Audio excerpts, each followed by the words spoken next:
People are struggling across the globe. Just like amongst us, there are some who are struggling. Some are struggling because they don't have jobs. Some do not have clothing. Some do not know where they're going to get the next meal from amongst us. Some are struggling because of debt. May Allah make it easy for you to pay it back. Some are struggling because life has become very expensive. They can't afford things.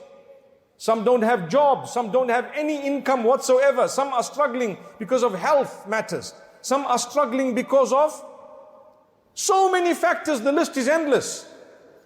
I tell you, my brothers and sisters, turn to Allah. Firstly, turn to Allah. Allah has the key to the solutions of your problems. Number one, you turn to Allah. If you have not turned to Allah and you turn to everyone else, you are making a mistake.